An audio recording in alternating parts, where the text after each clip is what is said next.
October 25th, 1944. The Philippine Sea off the island of Samar.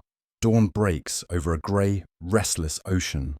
The waves roll gently beneath a humid tropical mist, and on the horizon, a line of small American ships cuts through the water. The escort carriers and destroyers of Task Unit 77.4.3, better known as Taffy 3. On the flight deck of the USS Fanshawe Bay, crewmen prepare Wildcats and Avengers for launch. The smell of oil, salt and sweat fills the air. Below deck, sailors drink burnt coffee and joke half-heartedly about how they're the forgotten fleet, the light carriers and tin cans too small for real combat. Commander Ernest E. Evans, captain of the destroyer USS Johnston, walks the deck barefoot. As was his habit, a Cherokee by heritage and a warrior by nature, Evans had told his crew months before, "This is going to be a fighting ship. I intend to go in harm's way." At 0645 hours, the stillness breaks. A lookout shouts from the bridge, "Smoke on the horizon! Lots of it!" Through binoculars, Evans sees what no one expected. Rising from the mist, the silhouettes of 4 battleships, 6 heavy cruisers, and 11 destroyers. The center force of Vice Admiral Takeo Kurita's fleet. The Japanese have slipped through the San Bernardino Strait, unseen, and now they're bearing down on Taffy 3. Kurita's formation bristles with firepower. The Yamato, the largest battleship ever built, leads the charge, its 18-inch guns capable of obliterating a destroyer with a single shell. A stunned American radio man whispers, "That's not possible. We don't have anything here that can fight that." And they don't. Each American ship in Taffy 3 is built for escort duty, thin-skinned, lightly armed, and painfully slow compared to fleet carriers or battleships. To Kurita, these ships are little more than targets. He reportedly tells his bridge crew, "We have caught the American fleet asleep. They're toy ships. We will crush them in one stroke." The Japanese open fire. A thunderclap of naval artillery echoes across the sea. The first shells scream overhead, exploding in plumes of white water near the carriers. Evans grips the railing, eyes locked on the distant flashes. "Helm! Full speed ahead! Bring us into the fight!" The Johnston surges forward, alone. As water sprays over the bow, Evans turns to his crew and says, "We're going in. We'll lay smoke, and we'll fight to the last round." In that moment, the destroyer becomes more than steel and rivets. It becomes a statement, a declaration that courage can stand against the impossible. The tin cans of Taffy 3 are about to make history. 0700 hours. Off the coast of Samar, rain squalls roll over the sea like curtains of grey smoke. The air vibrates with the thunder of naval gunfire. Shells the size of cars arc across the horizon, each one capable of vaporizing a destroyer in a single hit. On board the USS Johnston, Commander Ernest Evans barks orders through the din. "Engine room, flank speed. Helm, prepare for a torpedo run." The bridge shudders as the little ship accelerates to her maximum, 35 knots, every plate and rivet rattling under the strain. "Captain," a gunner yells, "those are battleships. We can't even scratch their armor." Evans doesn't hesitate. "We're not here to scratch them," he says. "We're here to make them bleed." At 0710, the Japanese cruisers Kumano and Suzuya close to within range. Their 8-inch shells whistle overhead, slamming into the water around the American ships. Each detonation throws columns of seawater skyward, drenching the Johnston's decks. Evans orders smoke. The destroyer's funnel belches a thick, oily curtain that blankets the formation, buying precious seconds for the escort carriers, Fanshawe Bay, Kalinin Bay, and White Plains, to turn away. Through the drifting haze, the Johnston bursts into the open, charging straight toward the enemy. Radar plots show Kumano just 10,000 yards away. "Torpedo crews, stand by." "Fish ready, Captain." Evans grips the bridge railing. "Fire all torpedoes. Let's give them something to think about." The Johnston releases her full spread, 10 Mark 15 torpedoes streaking through the water.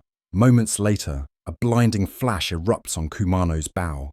One torpedo hits home, tearing off the ship's forward section. Flames leap skyward. The Japanese flagship Yamato swerves violently to avoid the attack, breaking formation. Evans' crew cheers, but the moment doesn't last. A counter-barrage from the heavy cruiser Haguro lands close. The Johnston's hull convulses as steel fragments slice through her sides. The bridge lights flicker.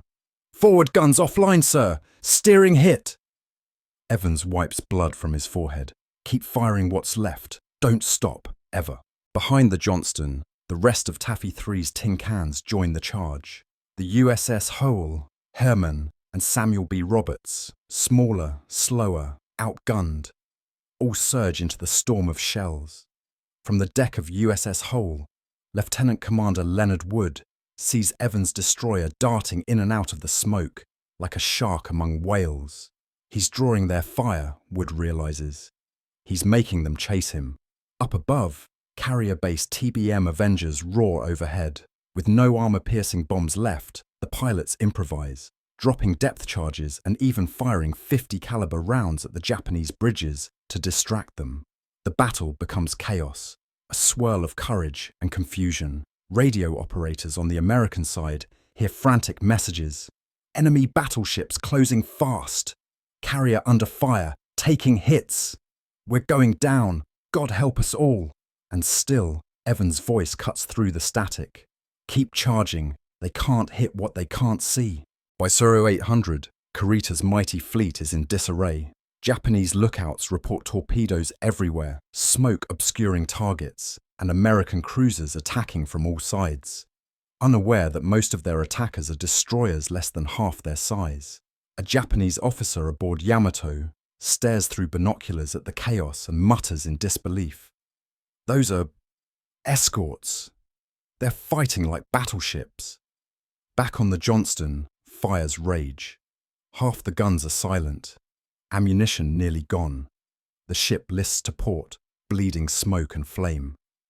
Evans turns to his helmsman. "We're not finished yet. Come around again." The young sailor blinks. "Sir? Again?" Evans smiles through the smoke. "You don't win by running." As the crippled Johnston circles back toward the enemy, the horizon flashes again. Hundreds of guns, roaring at once. The tin cans are dying on their feet, but they refuse to fall quietly. 0830 hours.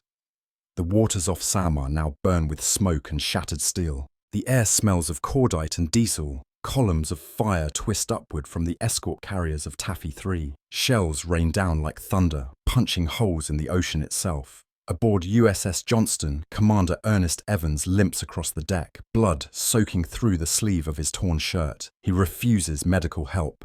"Keep your focus on the guns," he growls to a wounded seaman beside him. "We've still got a war to fight."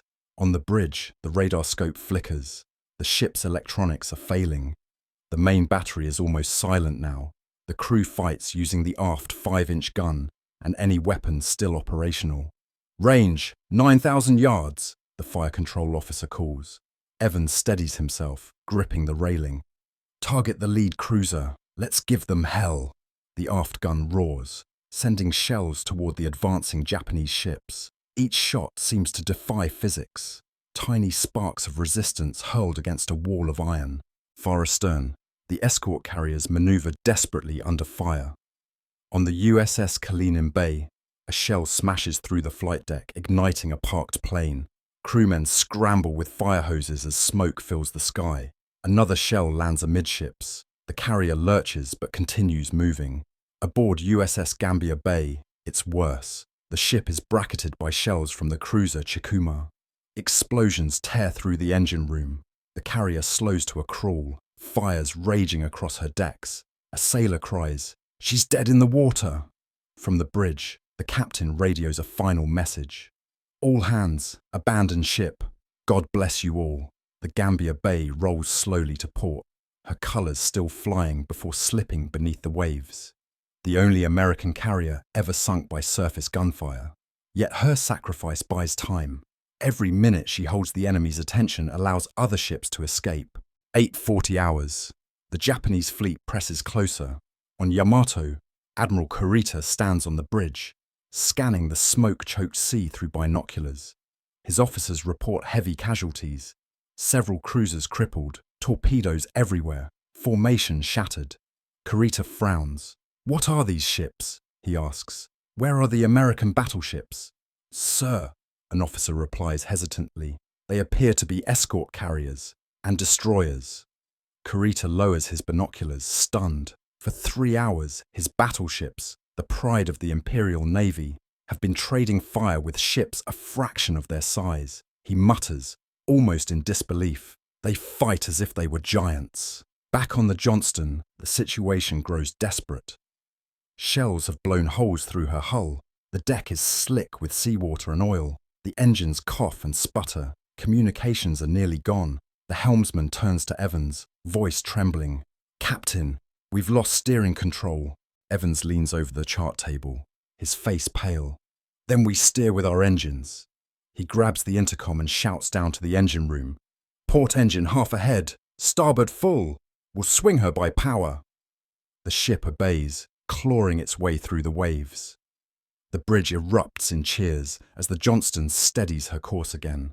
But victory is short-lived. A salvo from Congo's main guns finds its mark. The impact is catastrophic. The forward deck vanishes in fire and shrapnel. Men are thrown overboard.